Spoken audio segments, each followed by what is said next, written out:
Hello everyone. तो आज हम पढ़ेंगे evolution and history of cyber crime. तो बेसिकली हम ईयर वाइज कुछ इंपॉर्टेंट इवेंट्स देखेंगे साइबर क्राइम की हिस्ट्री से रिलेटेड। तो अगर आप अपने आंसर्स में भी इसी तरह पैराग्राफ बना के ईयर वाइज इन इवेंट्स को लिखेंगे तो आपको बहुत अच्छे मार्क्स मिल सकते हैं। So, the exact origin of cybercrime, the very first instance in which someone committed a crime across a computer network, is impossible to know. तो साइबर क्राइम की जो एग्जैक्ट ओरिजिन है जहाँ से ये स्टार्ट हुआ वो पता करना बहुत ज़्यादा मुश्किल है। What is possible to know is the first major attack on a digital network and then use that as a reference point of event in the evolution of cyber based crimes. So हमारे लिए क्या possible है कि हम एक कोई first major attack को ले लें एज अ रेफरेंस पॉइंट, फिर उसके बाद से जो भी एवोल्यूशन होता आया है साइबर बेस्ड क्राइम्स में उसको देखते चलें। तो सबसे पहले हम फर्स्ट इवेंट पे आते हैं जो कि हमारा स्टार्ट होगा 1971 से। अब यहाँ पे जैसे 1971 लिखा है उसी तरह अगर आप आंसर्स में भी अपने लिखते हैं पैराग्राफ वाइज तो आपको अच्छे मार्क्स मिलेंगे। सो John Draper, a phone freak, discovers that a whistle given out as a prize in boxes of Cap and Crunch cereal produced the same tones as telephone switching computers of the time. Phone freak is a term used to describe computer programmers obsessed with phone networks, the basis of modern day computer networking. तो basically इसमें John Draper होता है, वो एक phone freak होता है। Phone freak का मतलब ऐसे कंप्यूटर प्रोग्रामर्स जो कि फ़ोन नेटवर्क से ऑब्सेस्ड होते हैं, जो फ़ोन नेटवर्क्स को बेसिकली हैक करते हैं। तो इन्होंने क्या किया, he built a blue box with whistle that would allow him to make free long distance phone calls and then published instruction on how to make it. तो basically इन्होंने एक ब्लू बॉक्स बनाया विसल के साथ जो कि इन्हें क्या अलाउ कर रहा था, इन्हें अलाउ कर रहा था free long distance phone calls करना। तो कंप्यूटर प्रोग्रामिंग करके इन्होंने कुछ ऐसा बिल्ड किया जिसकी वजह से ये free long distance phone calls कर पा रहे थे और फिर इन्होंने जो भी कुछ किया उसको पब्लिश भी किया। So the instances of wire fraud rose significantly. So wire related उस समय हमारी टेक्नोलॉजी थी टेलीफोन सिस्टम्स की, तो वैसे ही जैसी टेक्नोलॉजी होगी वैसे ही आपके क्राइम्स होंगे, राइट। सो वायर फ्रॉड जैसे क्राइम्स उस समय प्रिवेलेंट थे। ये हम बात कर रहे थे 1971 की। अब आते हैं नेक्स्ट 1973 पे। तो नेक्स्ट आपको भी इसी तरह से ईयर लिखना है। A teller at a local New York bank used a computer to embezzle over 2 million US dollars. So basically इसमें क्या होता है कि एक टेलर होता है न्यूयॉर्क लोकल बैंक में, वहाँ पर वो कंप्यूटर की मदद से 2 मिलियन डॉलर्स को एम्बेजल कर लेता है, यानी कि हड़प लेता है। 1978 पे आते हैं। The first electronic bulletin board system. अब हर उसमें आपको बहुत ज़्यादा डिटेल में नहीं जाना है, ईयर वाइज अगर आप थोड़ा थोड़ा रेफरेंस देते चलेंगे तो भी आपको मार्क्स मिल जाएंगे। ऐसा नहीं है कि word to word you have to reproduce. So 1978 में the first electronic bulletin board system came online and quickly became a preferred method of communication for the cyber world. So first जो है electronic bulletin board system 1978 में आता है और ये काफ़ी preferred method बन जाता है communication का in the cyber world. It allowed fast, free exchange of knowledge, including tips and tricks for hacking into computer networks. So इस bulletin board में basically जैसे हमारा नॉर्मल बुलेटिन बोर्ड होता है उसमें हम कई सारी चीज़ें स्टिक कर लेते हैं, इन्फॉर्मेशन स्टिक कर लेते हैं, उसी तरह से ये इलेक्ट्रॉनिक बुलेटिन बोर्ड सिस्टम था और यहाँ पे बेसिकली हैकिंग से रिलेटेड जो भी टिप्स एंड ट्रिक्स होती थी उन्हें फ्री में एक्सचेंज किया जाता था। फिर 1981 में आते हैं। तो आयन मर्फी जो कि who is known as Captain Zap to his fans was the first person convicted of a cyber crime. So सबसे पहला इंसान जिसे साइबर क्राइम के लिए कन्विक्ट किया गया हो या सज़ा दी गई हो वो कौन था, आयन मर्फी था and he was also known as Captain Zap. So what he did, he hacked into the AT&T network and changed the internal clock to charge off rates at peak times. तो इन्होंने basically क्या किया कि AT&T network को ही hack किया उसकी internal clock में कुछ चेंजेस किए, जिसकी वजह से वो ऑफ आवर्स में भी ऑफ आवर्स रेट्स को चार्ज कर पा रहे थे पीक टाइम्स में। तो इनको क्या सज़ा मिली कि he received 1000 hours of community service and 2.5 years of probation, ये इनकी सज़ा थी। और यही बोला जा रहा है आगे कि ये जो सज़ा है वो आज के टाइम के हिसाब से बहुत कम है। सो जाहिर सी बात है, जब जैसा टाइम होगा उसी हिसाब से वैसी पनिशमेंट्स मिलती हैं, तो ये सब चेंज होता रहता है टाइम टू टाइम। और he was the inspiration for the movie Sneakers. So इन पे एक मूवी भी इनसे इंस्पायर होके बनती है, स्नीकर्स। Next is 1982। 1982 में एल्क क्लोनर नाम का एक वायरस होता है, जिसे कौन लिखता है, is written as a joke by a 15-year-old kid. So as a joke इसे लिखा जाता है 15 साल के बच्चे के द्वारा, and it is one of the first known viruses to leave its original operating system and spread in the wild. तो ये पहला ऐसा वायरस है जो कि अपना ओरिजिनल ऑपरेटिंग सिस्टम को छोड़कर काफ़ी ज़्यादा स्प्रेड होने लगा, and it attacked Apple's second operating systems and spread by floppy disk. So Apple का जो second generation operating system रहा होगा उसको भी इसने अटैक किया, और ये स्प्रेड कैसे होता था, फ्लॉपी डिस्क की मदद से। फिर 1983 में एक मूवी आती है, war games. So war games is released and brings hacking into the main stream. Main stream में मूवी की वजह से कई सारे चीज़ों को सामने लाया जाता है, राइट। सो इस मूवी की मदद से, ये पहली मूवी थी जिसकी मदद से बेसिकली हैकिंग को मेन स्ट्रीम में लाया गया। मूवी में दिखाया जाता है a teenage boy who hacks into a government computer system through a back door and nearly brings the world to World War III. So basically इस मूवी में यही आपका टीनेज बॉय होता है जो कि एक गवर्नमेंट के कंप्यूटर सिस्टम को हैक करता है थ्रू अ बैक डोर, और फिर वर्ल्ड में आने लगता है वर्ल्ड वॉर 3। इस मूवी के बाद 1986 में कांग्रेस जो है पास करती है the computer fraud and abuses act, making hacking and theft illegal. तो यूएस कांग्रेस की यहाँ पे बात हो रही है। तो यहाँ पर जब कई सारे हम देखते हैं कि क्राइम्स बढ़ने लगते हैं, तो उसी से रिलेटेड लॉज भी पास किए जाते हैं उन्हें कंट्रोल करने के लिए। तो 1986 में यहाँ पर computer fraud and abuse act पास किया गया, जिससे हैकिंग और थेफ्ट को इलीगल बताया गया। फिर 1988 में Robert T. Morris Jr., a graduate student of Cornell, released a self-replicating worm into the Defense Department's ARPANET. Okay, तो इंटरनेट से पहले क्या होता था, ARPANET होता था।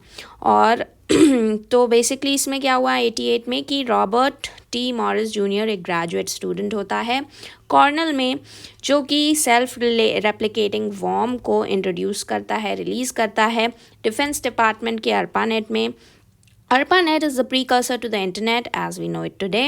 The worm gets out of hand, infects more than 6 lakh network computers, and lands Mr. Morris with a $10,000 fine and 3 years probation। तो इनको भी सज़ा दी जाती है। बेसिकली ये बनाते हैं डिफेंस सिस्टम के, डिफेंस डिपार्टमेंट के ARPANET को हैक करने के लिए, बट वो क्या होता है कि वो बहुत ज़्यादा स्प्रेड हो जाता है इनका वॉर्म, और वो इन्फेक्ट कर देता है more than 6 lakh network computers को, जिसकी वजह से इनको काफ़ी सज़ा मिल जाती है।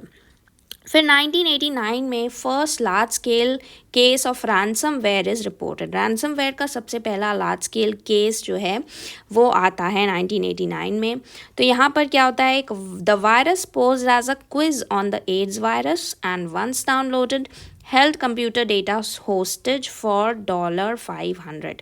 सो बेसिकली एक वायरस होता है जिसको ऐसा दिखाया जाता है कि वो एक क्विज़ के फॉर्म में रहता है। एड्स वायरस पे एक क्विज़ के फॉर्म में वो वायरस होता है, और उसको जब लोग डाउनलोड कर लेते हैं तो काफ़ी ज़्यादा उनके सिस्टम में जो है प्रॉब्लम्स आ जाती हैं। At the same time another group is arrested stealing US government and private sector data and selling it to the KGB। उसी टाइम के दौरान एक दूसरा ग्रुप भी अरेस्ट किया जाता है जो कि यूएस गवर्नमेंट और प्राइवेट सेक्टर का डेटा जो है स्टील कर रहा होता है और उसे सेल कर रहा होता है।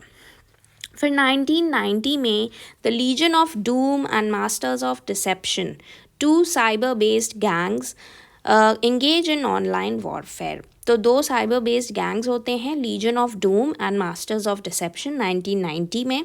तो ये क्या करते हैं, इंगेज करते हैं ऑनलाइन वॉरफेयर, इन दोनों के बीच छिड़ जाता है। And they actively block each others connections, hack into computers and steel data.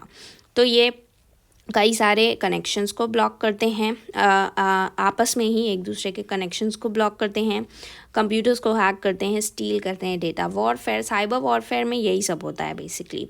These two groups were large scale phone phreaks famous for numerous hacks into the telephone main frame structure. So ये telephone main frame structure में कई सारी hacking वगैरह के लिए बहुत ज़्यादा popular होते हैं, इसीलिए इनको भी फोन फ्रीक्स कहा जाता है। The proliferation of two groups along with other cyber gangs led to an FBI sting, cracking down on BBSs, promoting credit card theft and wire fraud. तो इन दो ग्रुप्स के बीच में जो भी साइबर वॉरफेयर होता है, उसी के साथ कई सारे और साइबर गैंग्स की जो संख्या है वो बढ़ने लगती है, जिसकी वजह से FBI जो है एक स्टिंग ऑपरेशन करती है और उसमें क्रेडिट कार्ड थेफ्ट और वायर फ्रॉड करने वाले लोग भी पकड़े जाते हैं।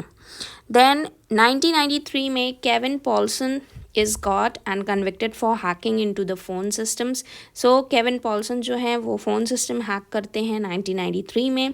He took control of all phone lines going into an LA radio station in order to guarantee winning a call in contest. तो इन्हें बेसिकली कॉल इन कॉन्टेस्ट को जीतने की इतनी ज़्यादा पड़ी थी कि इन्होंने सारी फ़ोन लाइन्स का ही कंट्रोल ले लिया जो कि रेडियो स्टेशन में जा रही थी। At one point he was featured on America's Most Wanted when the phone lines for that show went mysteriously silent. So इन्हें मोस्ट वांटेड भी डिक्लेयर कर दिया गया था जब उस शो की बेसिकली सारी फ़ोन लाइन्स जो हैं साइलेंट हो जाती हैं। When the FBI began their search, he went on the run but was eventually caught.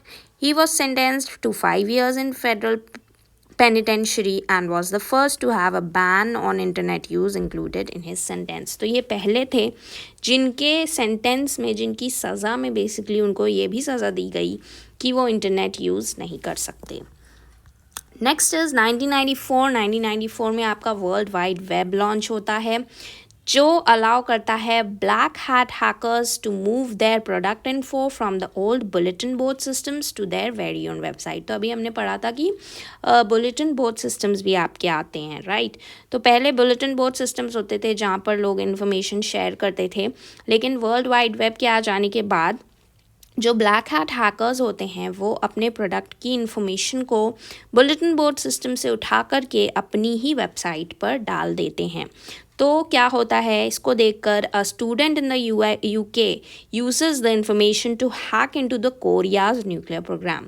इस इंफॉर्मेशन का गलत इस्तेमाल हो जाता है। UK का स्टूडेंट जो होता है वो बेसिकली इस इंफॉर्मेशन का यूज़ करके कोरिया के न्यूक्लियर प्रोग्राम और नासा और अदर US एजेंसीज़ के इंफॉर्मेशन को हैक कर लेता है using only a Commodore Amiga personal computer. ये पर्सनल कंप्यूटर का नाम होता है Commodore Amiga and a blue boxing programme found online. तो इन सब चीज़ों की मदद से वो इंफॉर्मेशन का मिसयूज़ करता है।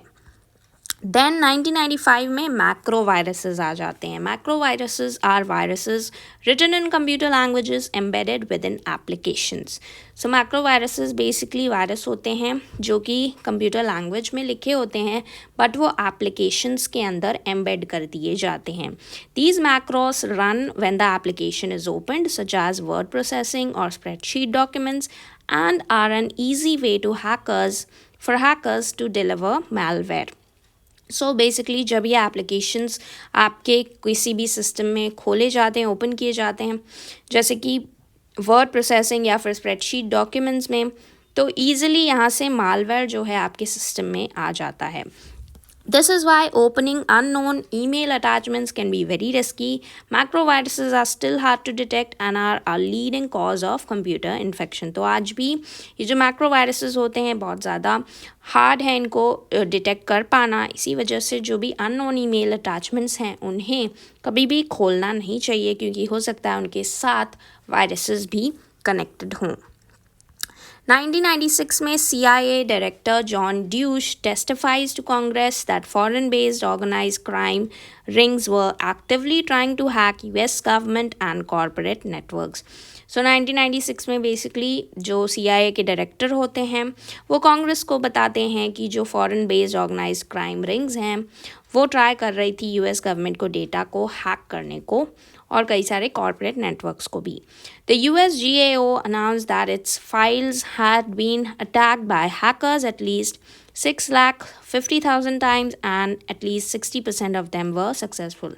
तो US GAO भी अनाउंस करता है कि उनकी जो हैं फाइल्स को काफ़ी ज़्यादा बार अटैक किया गया और इसकी वजह से जो 60% ऑफ दीज अटैक्स थे वो सक्सेसफुल रहे हैं.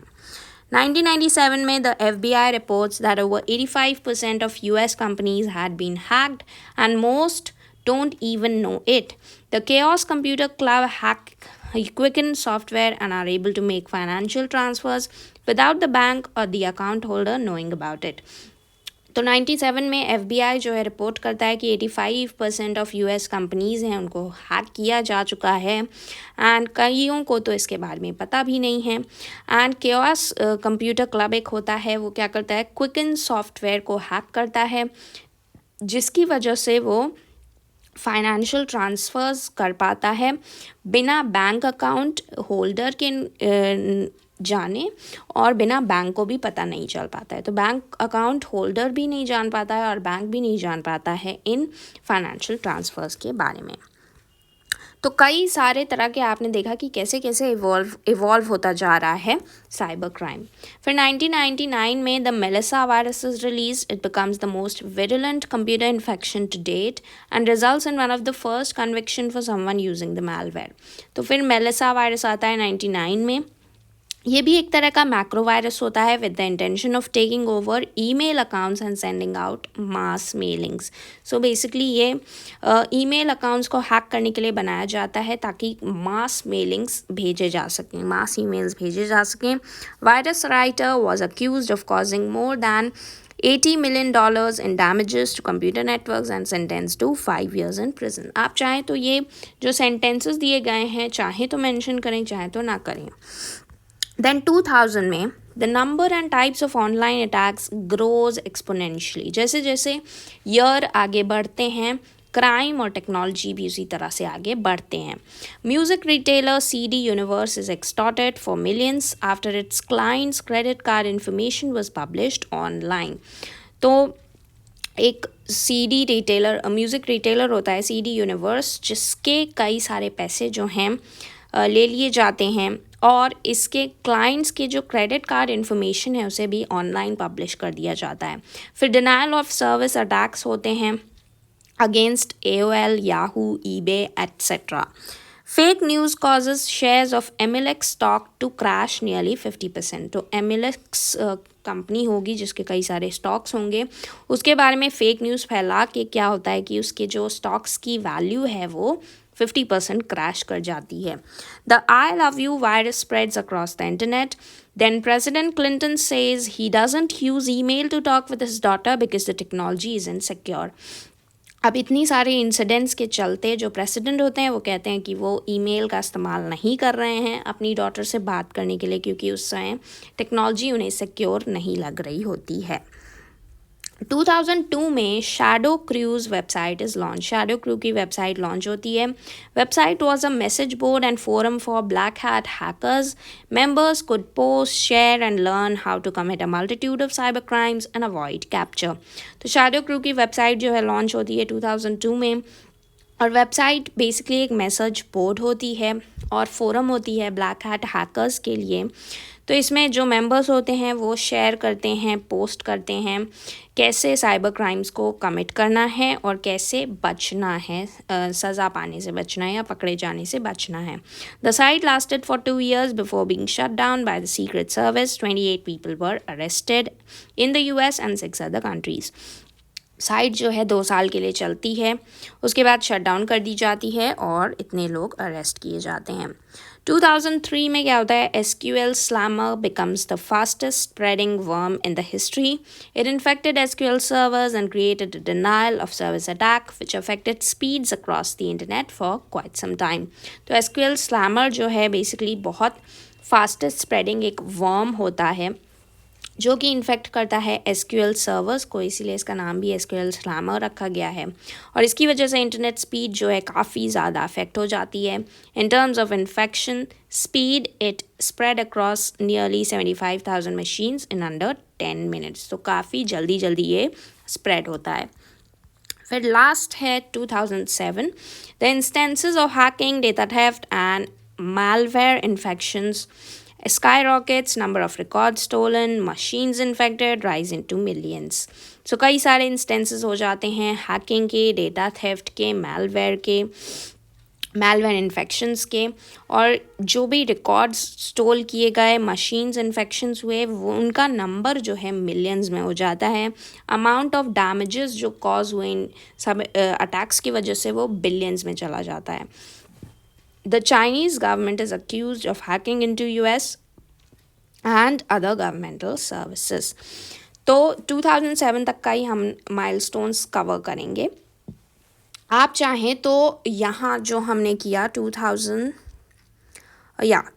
से आप यहाँ से लिख सकते हैं फ्रॉम 2000 टिल प्रेजेंट, और ये जो पूरे हमने पैराग्राफ्स किए इनको डाल सकते हैं एज अ समरी। ठीक है, तो बहुत ज़्यादा डिटेल में हमें जाना नहीं है, बिकॉज ऑब्वियसली हम हिस्ट्री नहीं पढ़ रहे हैं कि हमें एक एक साल का बताना है। स्मार्ट प्ले कर सकते हैं और इन सारे इवेंट्स को जैसे हमने कहानी की तरह पढ़ा समझा उस तरह से समझा सकते हैं। प्रेजेंटेशन पे ध्यान रखना है, एक एक ईयर वाइज हमें आंसर देना है। तो आज की वीडियो में बस इतना ही, फिर मिलेंगे अगली वीडियो में। एंड आपको जो भी लॉ से रिलेटेड सब्जेक्ट्स पे वीडियो चाहिए, you can obviously comment down below. Thank you everyone for watching.